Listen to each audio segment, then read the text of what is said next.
So now here's another definition of supply. It's basically new construction permits, which is the purple line, and demand. This is our home sales through the multiple listing service. And you can kind of just see the trend line as people were not buying a lot of houses back in '88.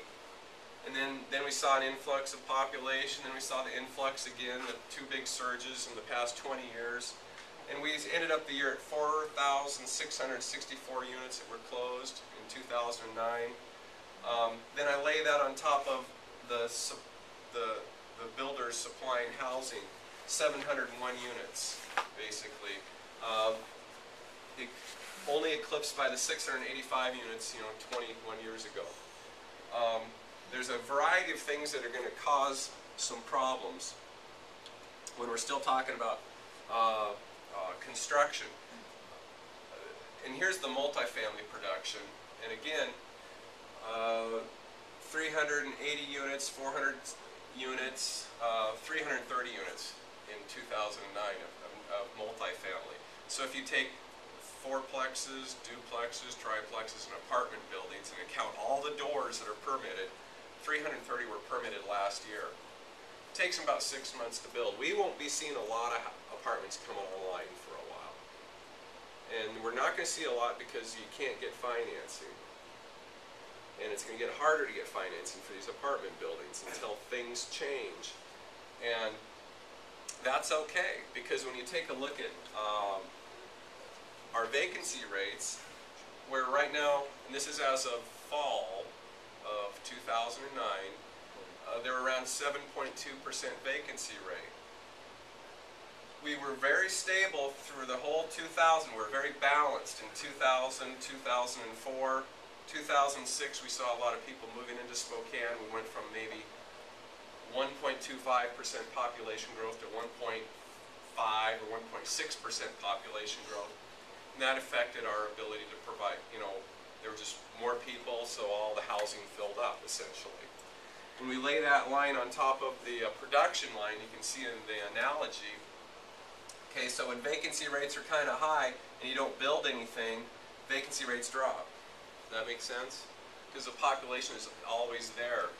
Well, we're real stable here. We saw a variety of things happen with production of multifamily, and the vacancy rates dropped down, then all of a sudden they started going up. Well, in October of 2008, everybody scattered when everything kind of hit the fan.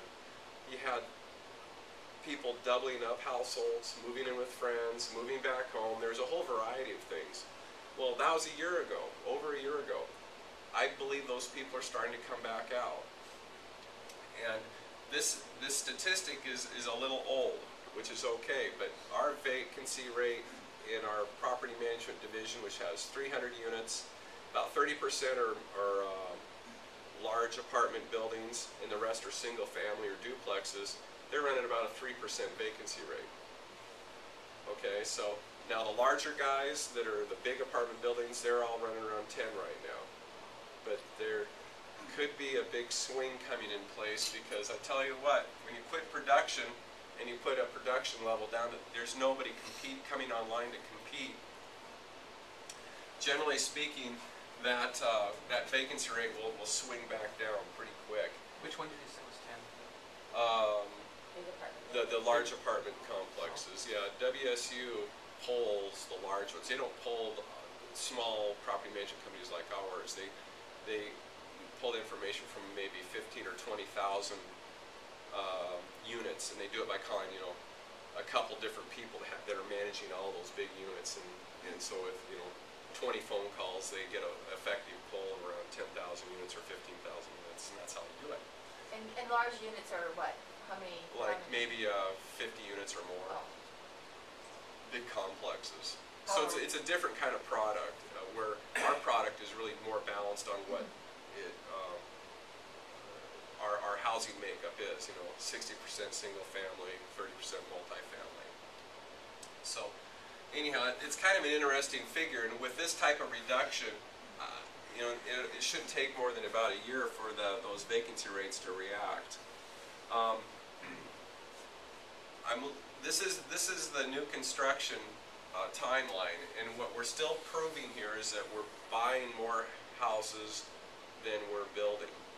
Basically, it's the purple line is the amount of permits each quarter. So the first quarter of '06, they permitted 550 new houses.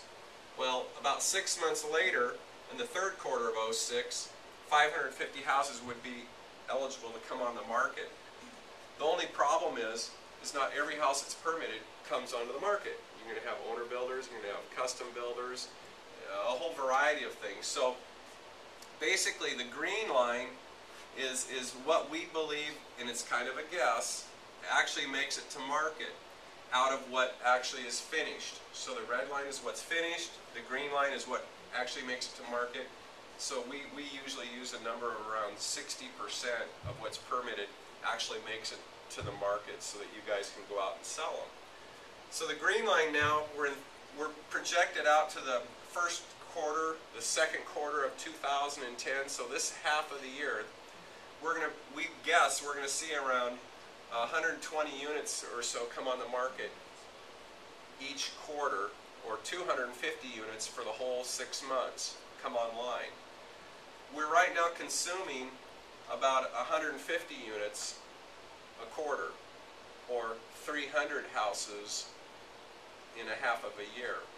So the bottom line is we're consuming more than we're building. And we've been doing that now for almost 2 years.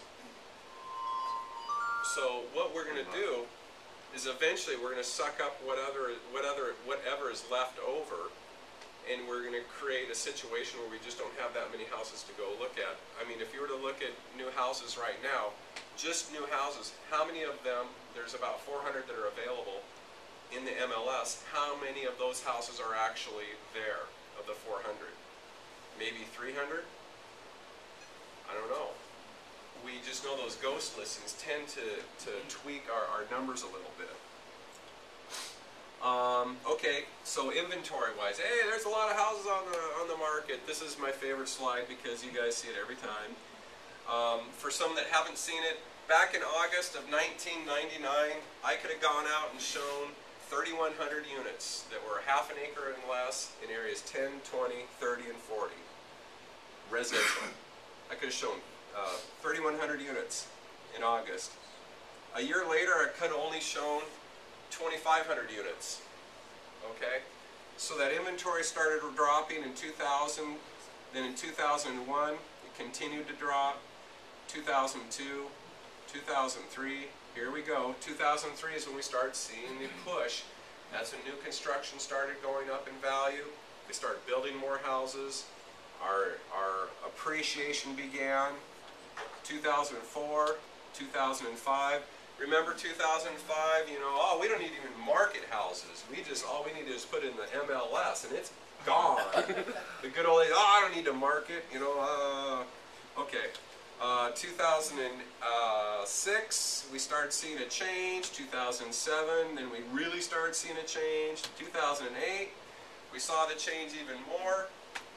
Look at 2009, shoot, just like it's less than 2008, a little bit more than 2000, you know, it's kind of stabilizing. And then I can make a real dark line for what our inventory is right now. Ready? Right in the middle. So we've seen it when it's worse. We've seen it when it's better. But I always believe that if we can keep that inventory below around 2,100 units, and you see real stability. I think you get below 1,800 units, and you start seeing some major price appreciation, because that's exactly what we saw in this area right here of inventory. But above, then it's soft. And remember, these are scrubbed units. I've taken out subject to home inspections, so you're really just looking at houses that are truly for sale. Okay? Next.